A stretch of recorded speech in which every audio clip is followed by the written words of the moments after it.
Mesdames, Messieurs, bonjour. Bienvenue sur Elvic TV. Il est 8 heures en temps universel.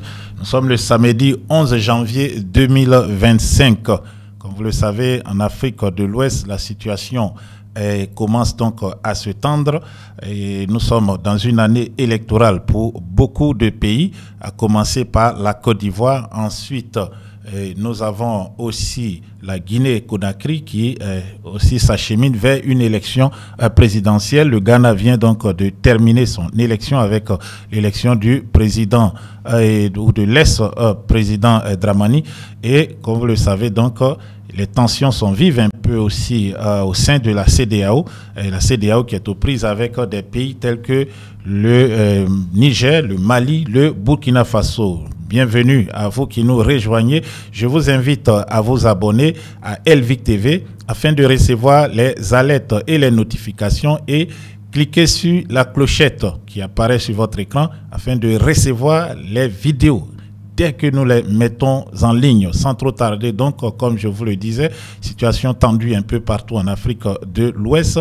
La France, ex-puissance coloniale de la majorité des pays de cette Afrique de l'Ouest francophone, de cette Afrique de l'Ouest, donc les États francophones, est en difficulté dans bon nombre de ces pays. La France, selon en tout cas, le général Castres souhaite changer de stratégie militaire, politique, mais aussi diplomatique, afin de rester présent en Afrique tout en la quittant. Début décembre, le président Emmanuel Macron et son envoyé spécial pour l'Afrique ont en tout cas annoncé que la France réduirait ses effectifs en Afrique.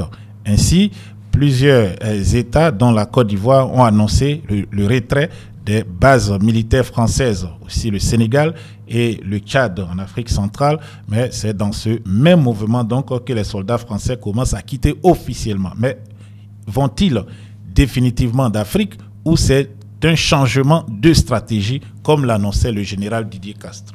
Pour l'Afrique de l'Ouest, je pense que d'un point de vue macro, la problématique est très différente d'une problématique qui serait simplement sécuritaire ou économique.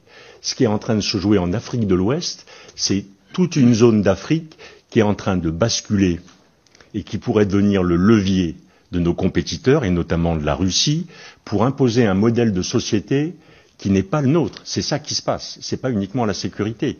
Et on voit cette espèce de traînée de poudre. On voit maintenant les Russes qui sont arrivés au Tchad, qui sont au Burkina, qui sont au Niger, qui sont peut-être bientôt au Sénégal. On sait qu'ils avaient manifesté leur intention de prolonger vers la Côte d'Ivoire. C'est pour moi un peu ça l'enjeu. Du coup, si notre pays a l'intention de continuer à peser ou de conserver une forme d'influence dans cette zone-là, il est clair que ça n'apparaîtra pas dans les champs physiques. Je pense que l'option militaire, ou la présence militaire, ou la visibilité militaire ne sera plus un critère pour développer cette influence.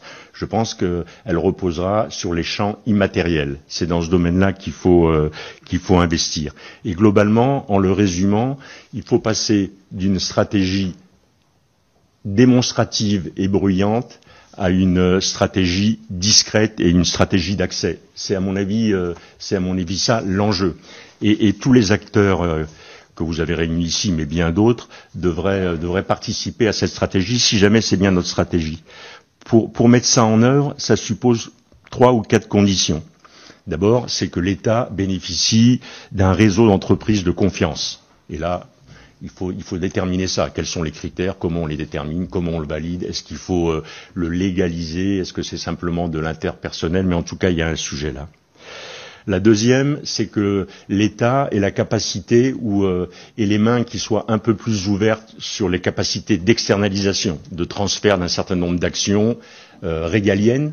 Il faut trouver la bonne ligne de séparation des eaux vers des entreprises privées. Je sais que c'est déjà le cas, notamment pour DCI et Expertise France, mais il faut revoir ça dans son ensemble. La troisième chose, elle a été dite, c'est qu'évidemment, il faut sortir de la logique d'offre pour être dans une logique de réponse à la demande. Et dans ce domaine-là, il faut aussi être capable de susciter la demande. Il ne faut pas l'attendre, il faut la susciter. Mais en tout cas, il faut sortir de la logique on va vous fournir que des pneus gauche de camion, si jamais il leur faut un pneu gauche et un pneu droit. Et c'est quand même un peu ce qui s'est passé pendant un certain temps. Et puis enfin, et c'est aussi une des conclusions qui a été évoquée, il nous faut avoir une structure qui soit une structure capable d'intégrer de nombreuses capacités. Je pense que un des sujets de l'influence, un des sujets des capacités à développer, c'est pas tant les métiers. On a des gens qui sont très bons dans les métiers. C'est la capacité à la solution à l'influence, la solution aux crises, elle n'est pas tant dans le matériel, elle n'est pas tant dans l'expertise, elle est dans la capacité à coordonner. C'est ça qui détermine l'efficacité. Et c'est là qu'on doit aller. Un dernier mot encore pour dire qu'est-ce qu'on pourrait faire ou comment on pourrait essayer d'expérimenter ça. Je me suis posé la question, quand j'ai vu la volonté ou la décision politique de réduire profondément nos effectifs prépositionnés outre-mer, je me suis dit qu'est-ce qu'on pourrait faire pour illustrer ce que je viens de dire. Eh bien voilà ce que l'on pourrait faire. On pourrait se faire demander, évidemment c'est pas une offre, mais on pourrait se faire demander que l'ensemble Port-Bouët, Port, aéroport d'Abidjan et Lomé Nord soient transformés en camps multinational de mise en condition opérationnelle des contingents qui vont participer à des opérations, que ce soit des contingents africains ou que ce soit des contingents européens. Voilà ce qu'on pourrait faire. Et dans comment on fait pour baisser la visibilité d'un projet comme ça? C'est extrêmement simple. GEOS l'a fait en Afghanistan, GEOS l'a fait au Mali pour assurer le fonctionnement et la vie d'un camp. Ensuite, DCI est capable de faire de la formation sans porter spécialement des uniformes français. Expertise France est capable de faire le reste. Et là, on a un projet, dès lors que les Africains nous le demanderaient, qui serait d'abord intégré avec tout ce qu'on est capable de faire sur les mines, sur la formation médicale, sur la formation militaire, sur la livraison de matériel. On peut aller plus loin, on devrait aller plus loin. Cet intégrateur, il devrait être capable de balayer le champ depuis l'humanitaire jusqu'à la formation militaire, du culturel jusqu'à l'entraînement de gens sur le camp de Lomé Nord, qui est un champ de tir assez connu. C'est un peu ça que je vois comme capacité d'intégration. C'est un peu comme ça que je vois la façon dont notre pays pourrait conserver une forme d'influence en Afrique, tout en respectant évidemment et tout en obéissant aux instructions qui nous ont été données ou qui ont été données par le pouvoir politique. Je sors un peu de... Voilà, vous avez donc écouté le général Didier Castro se faire plus discret pour garder l'influence en Afrique. Les Africains pourraient nous demander, par exemple, des soutiens sur le plan logistique, soutien aussi militaire. C'est peut-être ce qui est en cours actuellement. Et puis, il faut le noter, le Bénin, car c'est de ce pays que nous allons parler, fait frontière avec le Niger, une longue frontière, et puis aussi... une amitié très profonde et qui date de plusieurs siècles, en tout cas depuis la constitution de l'État, il y a une soixantaine d'années. Ces deux pays ont collaboré. Par exemple, le Niger utilise le port de Cotonou pour son ravitaillement et aussi pour l'exportation de ces matières premières telles que l'uranium, le pétrole et aussi les denrées alimentaires. Mais aujourd'hui, depuis donc la prise du pouvoir au Niger par le général Abdraman Tiani et ses pairs et aussi, dirais-je, ses compagnons de l'armée, le Niger est donc le pays désigné comme étant le point de départ des déstabilisations du Niger. En effet, il y a à peine quelques semaines, le général Tiani avait indexé le Niger et aussi la Côte d'Ivoire dans des tentatives de déstabilisation du régime nigérien.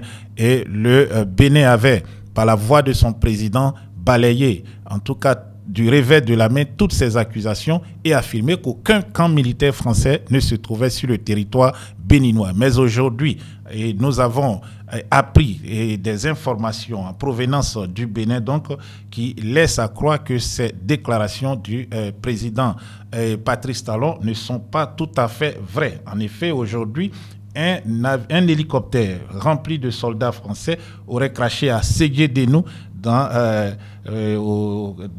tout cas, la localité de Cotonou. C'est à 40 km de Cotonou, au nord de Cotonou. Cet hélicoptère français que vous allez voir transportait donc des soldats en uniforme. Nous verrons aussi la photo de ces soldats. Regardez donc ces images.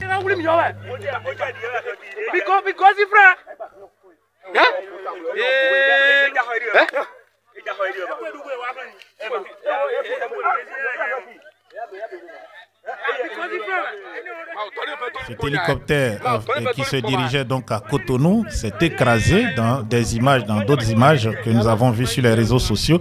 On y voit donc des soldats français sortis de cet hélicoptère, des soldats blancs en tout cas, accompagnés de militaires béninois. En tout cas, l'hélicoptère de l'armée de l'air béninoise s'est écrasé donc à 45 km de Cotonou. Et comme on le voit, les riverains sont sortis nombreux pour aller contempler l'intérieur de la carcasse de cet appareil donc, qui s'était écrasé en provenance du nord du pays, de la frontière avec le Niger. Est-ce que, disons, cet accident vient donc démontrer la présence d'effectifs militaires français dans le pays? Déjà, des reportages de chaînes de télévision, des enquêtes journalistiques ont prouvé que la France, en tout cas, avait des soldats présents sur le territoire béninois et participait aux côtés donc des forces de défense du Bénin à la lutte contre les djihadistes. Une trentaine de soldats béninois ont été tués récemment à la frontière dans un accrochage avec des djihadistes venus du Niger. C'est-à-dire que la menace djihadiste est en train de se répandre et à l'heure où nous parlons, aucune collaboration, aucune coopération militaire n'est en tout cas à l'ordre du jour entre le Niger et le Bénin, des voisins qui ont travaillé main dans la main dans le passé. Aujourd'hui, donc, le Bénin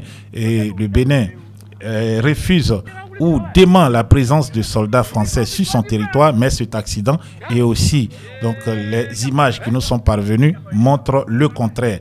L'armée française n'a toujours pas réagi à cet accident et aussi à la présence de ces soldats. Sont-ils au Bénin dans le cadre d'une opération militaire officielle ou ce sont des mercenaires, ou sont-ils, comme l'a dit le général Castres, dans une opération officielle, militaire donc de l'État français, de coopération militaire? Et il est aussi important de rappeler que le Bénin et la France disposent donc d'un accord de défense. Si ces soldats sont au Bénin dans le cadre de cet accord de défense, la question qui se pose est pourquoi donc le Bénin réfute la présence de soldats français sur son sol? Que cache donc cette déclaration des autorités béninoises et aussi le silence des autorités françaises au Bénin? Nous restons toujours dans ce pays.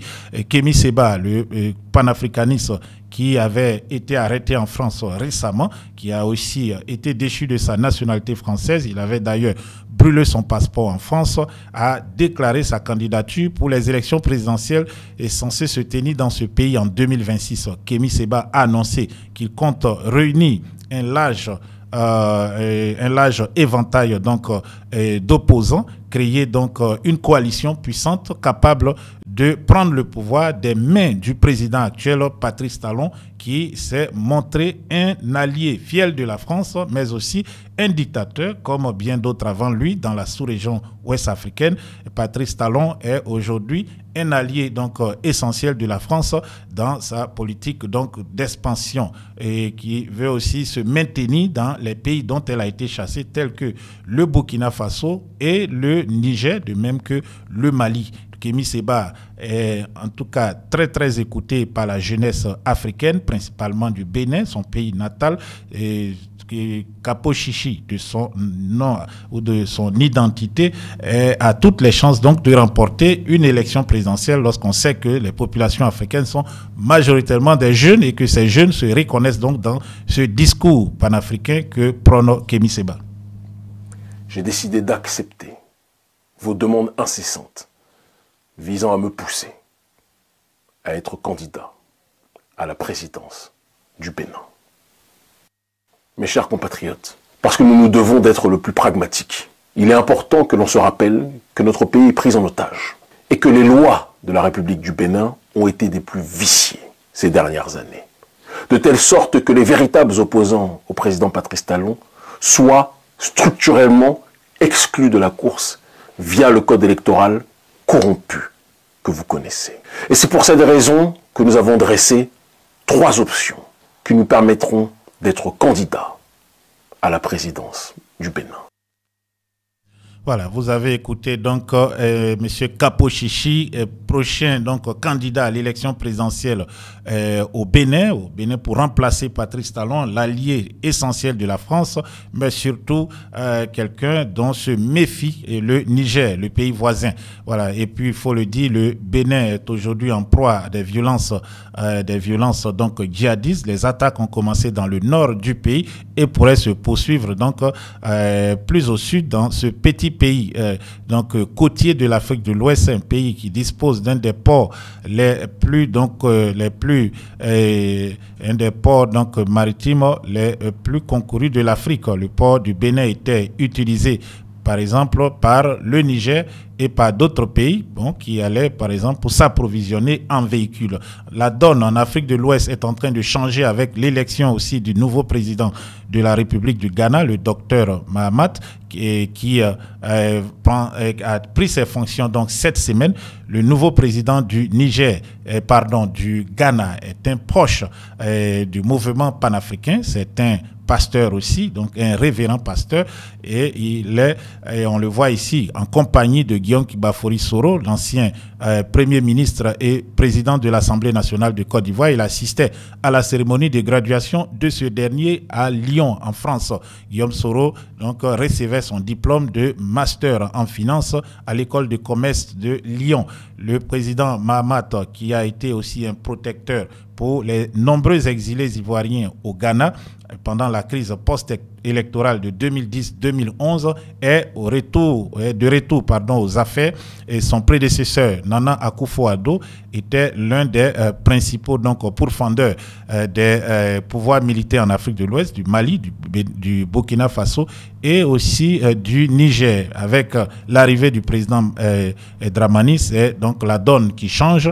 Le Ghana va plutôt prôner une approche plus mesurée, une approche plus humaine, et donc dans les négociations, dans les discussions avec les États de l'AES, mais aussi pourrait prendre une position très très importante dans l'élection présidentielle à venir en Côte d'Ivoire, où Guillaume Kibafori Soro, qu'on voit ici en compagnie du président, est pour le moment exclu, car rayé de la liste électorale pour une condamnation à perpétuité pour un coup d'État, un présumé coup d'État dont l'accuse le pouvoir d'Alassane Dramane Ouattara. Ce dernier tente donc et espère se présenter une autre fois à l'élection présidentielle en éliminant ses adversaires, donc Guillaume Kibafori Soro, mais aussi le président Laurent Gbagbo. Voilà, donc le président Gbagbo, on s'en souvient, avait en son temps soutenu Alassane Dramane Ouattara en 1995 et avait permis donc par son inscription sur la liste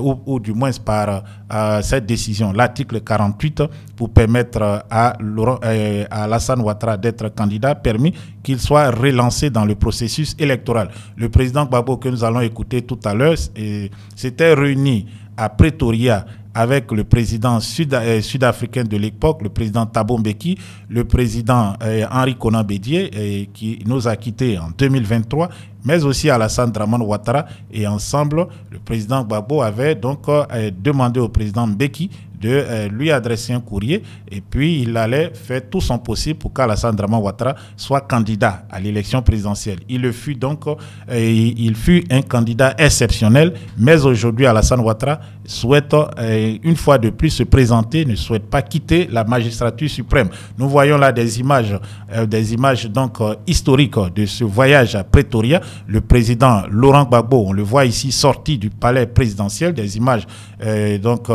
de M. Arnaud Nianzou, que nous tenons à remercier.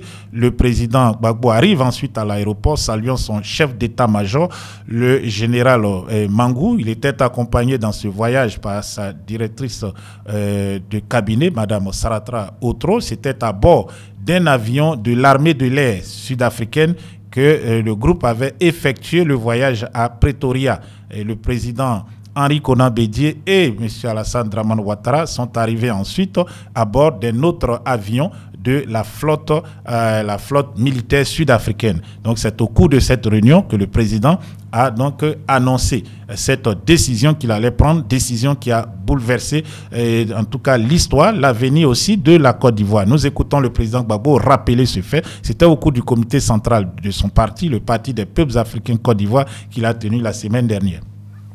Et Alassane lui-même, le président de la République actuelle, il a connu ça.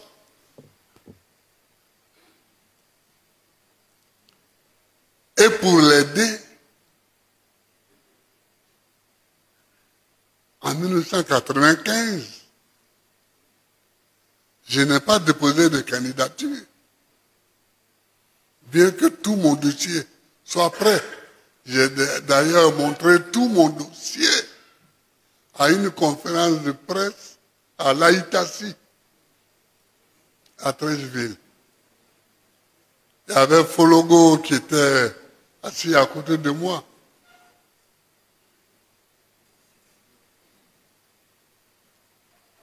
À l'époque, quels sont les sacrifices qu'on n'a pas fait pour lui? On en a fait beaucoup. On en a fait beaucoup. Mais, bon, tout ça, c'est ça. C'est pourquoi on distingue un homme d'un autre homme. On n'est pas les mêmes.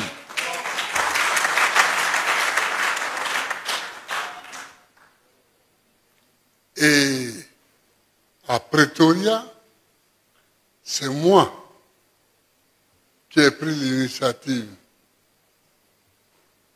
de dire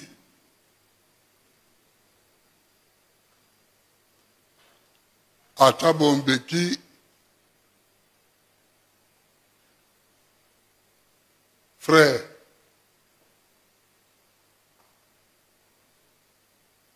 je n'ai pas peur qu'Alassane soit candidat.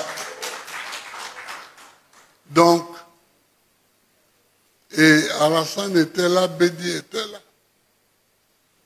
Il y avait Alassane, Bédi et Thabo Mbeki. Et j'avais demandé à Alassane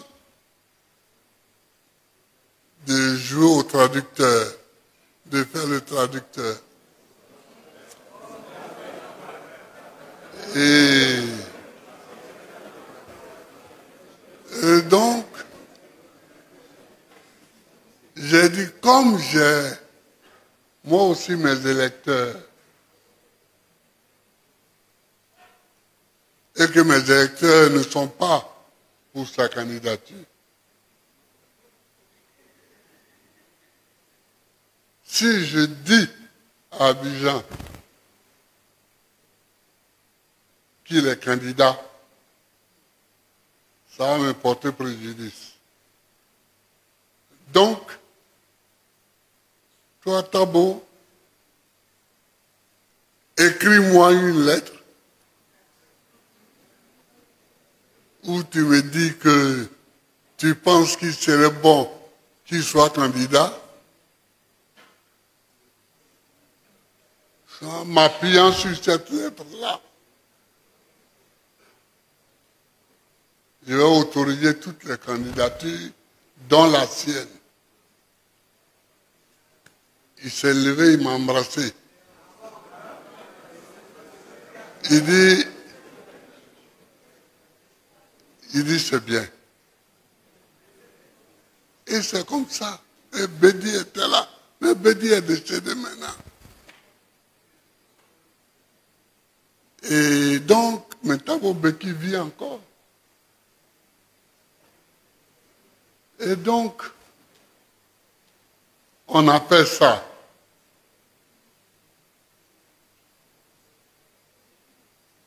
On a fait ça. Mais pendant que nous, on préparait les élections, et ils préparaient la fraude. Et ils préparaient la guerre aussi. Et bon, mais ça, c'est le passé.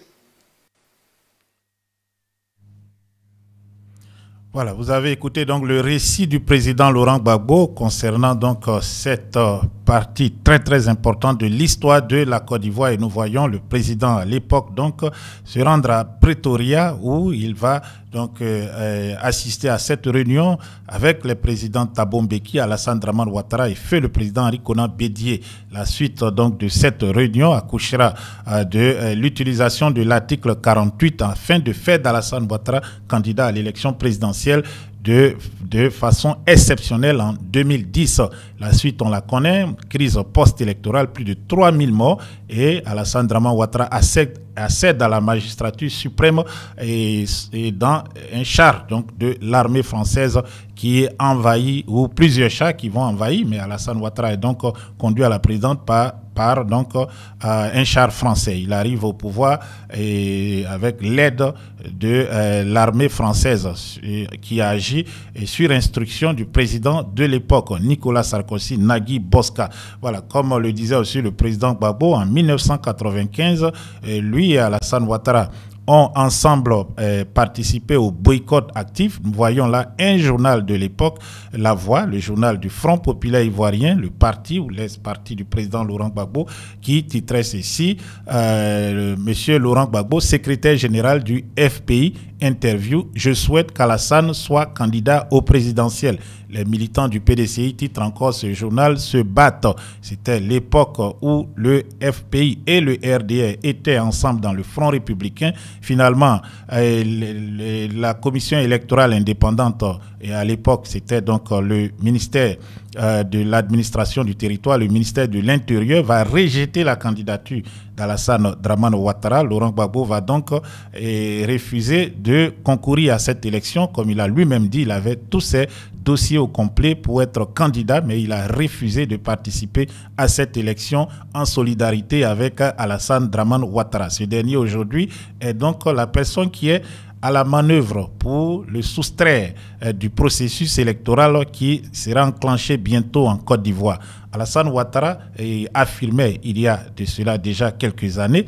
Et bon, on peut voir donc la chronologie des déclarations de ce monsieur. En 2015, je prendrai congé en 2020 et en 2016, il fait voter par référendum une nouvelle constitution, une constitution donc qui limite le nombre de mandats présidentiels à 2, lorsque dans l'ancienne constitution, il n'y avait aucune limitation de mandat, mais plutôt une limitation d'âge, 75 ans, qu'il fait voler en éclats. Le contrôle aussi de santé disparaît du nouveau, de la nouvelle constitution de Côte d'Ivoire par la simple volonté d'Alassane Dramane Ouattara qui a réuni donc des constitutionnalistes, des juristes constitutionnalistes pour rédiger une nouvelle constitution. C'est constitutionnaliste, de même que des proches de M. Alassane Dramane Ouattara, des ministres par exemple,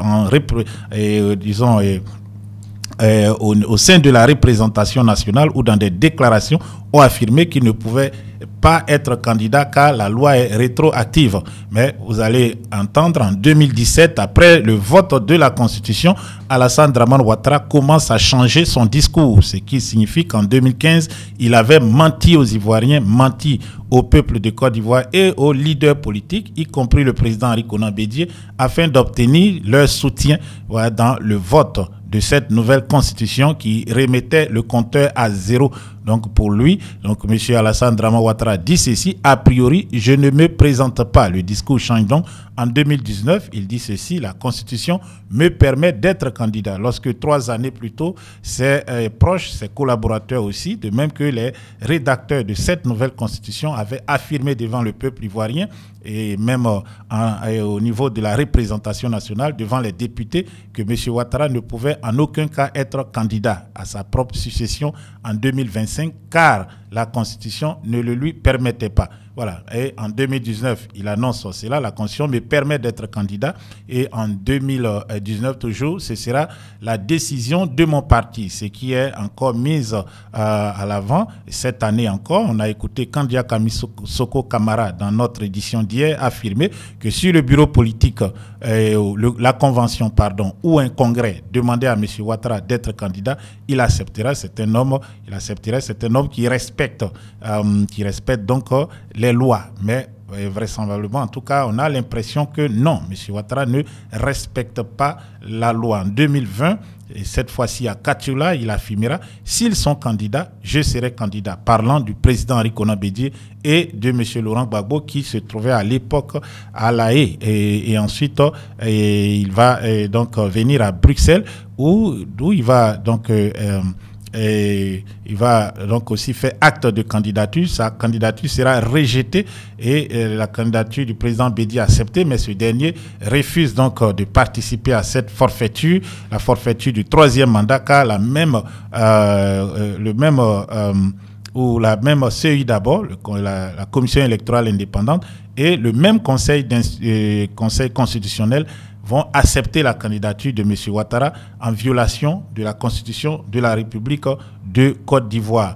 M. Ouattara donc est candidat à un 3e mandat en 2020. Il y a des morts, plusieurs dizaines de morts et plusieurs centaines de blessés, des destructions de biens matériels et aussi, surtout, des scènes horribles telles que la décapitation de Kofi Toussaint, mais aussi la violation du domicile du président Henri Konan Bédié par les sbires de M. Ouattara et aussi donc son emprisonnement en résidence surveillée pendant plus de 2 semaines jusqu'à ce que la communauté internationale et le président Thiam interviennent pour que le blocus du domicile du président Bédié soit levé.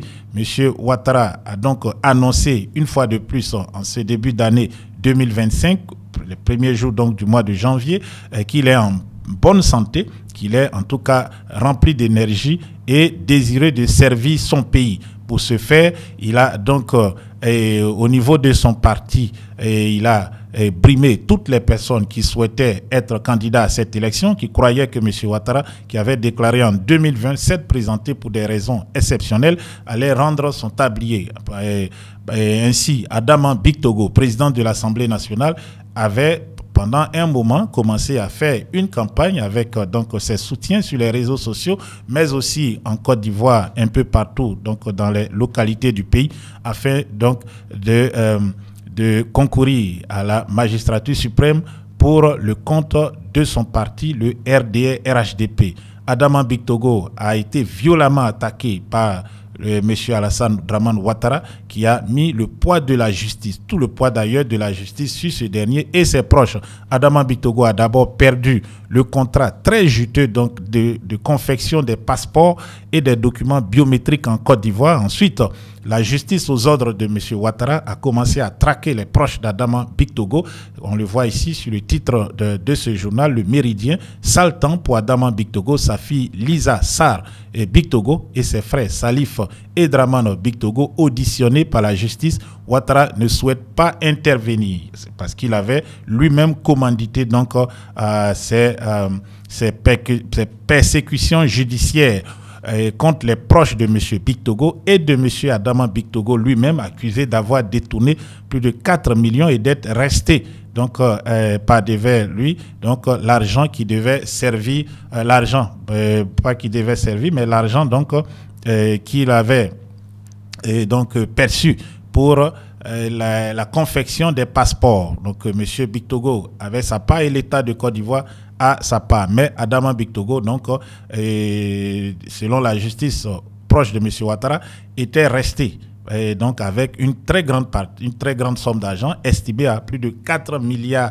de francs CFA. Depuis que M. Bictogo a changé de fusil d'épaule, a annoncé qu'il soutiendrait la candidature de M. Alassane Dramane Ouattara, ce dernier peut donc respirer. Il est tranquille à Abidjan en attendant donc qu'une nouvelle affaire éclate ou que M. Bictogo montre un signe donc de déloyauté et que la justice s'abatte avec tout son poids encore sur lui et ses proches. Alassane Dramane Ouattara a donc déclaré au corps diplomatique et à ses proches des ministres, etc., accrédités, le corps diplomatique accrédité en Côte d'Ivoire et ses proches, qu'il est en bonne santé et souhaite donc continuer. Mais aura-t-il le courage d'aller jusqu'à la fin pour annoncer sa candidature? C'est la question qui est posée. Et va-t-il aussi empêcher à Laurent Gbagbo, à Guillaume Kibafori Soro, qui, on le voit, a de plus en plus de soutien dans la sous-région ouest africaine, et aussi va-t-il empêcher au président actuel du PDCI RDA, qui, on le voit en tout cas, qui sera le prochain candidat du parti à l'élection présidentielle. Comment vont se tenir donc ces élections, et allons-nous encore vers une crise pré- ou post-électorale? Autant de questions donc que les temps à venir nous aideront à y trouver des solutions adéquates. Voilà.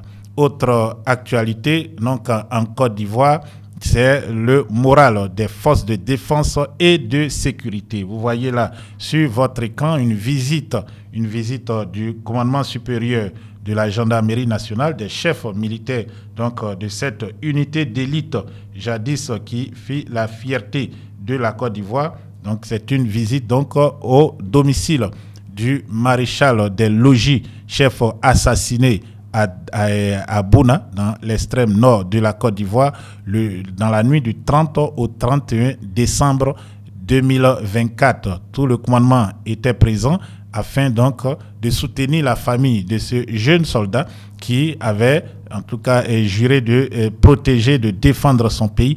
Il a été donc abattu selon la gendarmerie nationale par des coupeurs de route, mais tout porte à croire que ça peut être donc des terroristes, mais ou aussi des bandits de grand chemin ou des personnes avec d'autres desseins. On le voit là, les armes récupérées donc sur les assaillants qui ont réussi à prendre la fuite dans le pénombre. Le corps donc du jeune militaire a été rapatrié à la morgue de Bouna. Ensuite, elle a été remise à ses parents qui vont célébrer ses obsèques pour permettre son enterrement. Donc la gendarmerie nationale en deuil, mais ce n'est pas la seule situation que la gendarmerie doit régler pour le moment. Le moral des forces est très bas dans les attaques contre les unités de gendarmerie, mais aussi donc les situations où, je dirais, les faits dans lesquels ils sont cités, tels que au port d'Abidjan, l'arrestation de 11 gendarmes jugés actuellement à huis clos pour trafic international de cocaïne portant sur plus de 200 kilos. Il faut ajouter aussi le fait que de plus en plus de gendarmes décident de déserter. Déserter, oui, vous avez bien compris, déserter les rangs de cette unité, donc des forces de défense et de sécurité de Côte d'Ivoire. Pourquoi désertent-ils? Parce que la pression peut-être est grande. On le voit là, la recrudescence de la désertion des gendarmes. Quel impact? C'était en tout cas le but de ce colloque organisé par la gendarmerie nationale vendredi dernier afin donc de mobiliser les gendarmes, de les rappeler leur devoir civique de protection de la patrie. Mais il faut aussi le dire, la Côte d'Ivoire investit donc beaucoup d'argent dans la formation des gendarmes. Ce sont donc des millions de francs qui sont investis pendant 2 années pour former ces gendarmes qui finalement désertent pour peut-être prendre eux aussi les chemins de l'aventure ou tout simplement pour revenir à la vie civile, car ce qui se passe, il ne les plaît pas du tout. Voilà, donc au cours de ce colloque, il était question de rappeler les principes d'éthique et déontologie de l'institution, de mettre en évidence le rôle et les responsabilités civiles et pénales du gendarme. Voilà, de tous les gendarmes, et y compris aussi les déserteurs. Donc c'est donc une réalité aujourd'hui en Côte d'Ivoire. Voilà, et puis pour revenir à la situation du Bénin, les images dont je vous parlais à l'instant, on voit donc la carcasse de l'hélicoptère et des soldats donc blancs, comme on le voit, descendre de ces hélicoptères sur donc l'image en haut à gauche et celui d'en bas à droite. On peut distinguer clairement des blancs, des hommes blancs descendre de l'hélicoptère qui s'est abîmé à une 40aine de kilomètres de Cotonou, au nord de Cotonou, en provenance donc du nord du pays, qui fait frontière avec le Niger qui dénonce presque de façon régulière des tentatives de déstabilisation en provenance du Bénin, mais aussi de la Côte d'Ivoire. Nous allons nous arrêter là pour aujourd'hui. C'est donc notre matinale du jour. Première rencontre avec vous, premier rendez-vous avec l'actualité. Nous reviendrons dans nos prochaines éditions et au cours de la journée, vous aurez des vidéos. N'hésitez surtout pas à vous abonner et à cliquer sur la clochette de notification pour recevoir les vidéos dès lors que nous allons les poster. Et surtout, ne ratez pas l'actualité africaine qui est très dense. Si vous vivez dans les Amériques et souhaitez faire partie des colis en Afrique, n'hésitez surtout pas. Contactez EKL Container Services, voilà, Overseas Shipping Services. Vous avez donc différents types de fûts que vous pouvez envoyer, remplir et envoyer à vos proches. Ou si vous faites de l'import-export, vous pouvez aussi utiliser les services d'EKL Container Services. Contactez donc Esther Kofi Lugbo au numéro de téléphone qui apparaît sur votre écran. Le 617 319 72 39. Je répète, 617 319 72 39. Merci donc de votre fidélité et à très bientôt sur Elvic TV.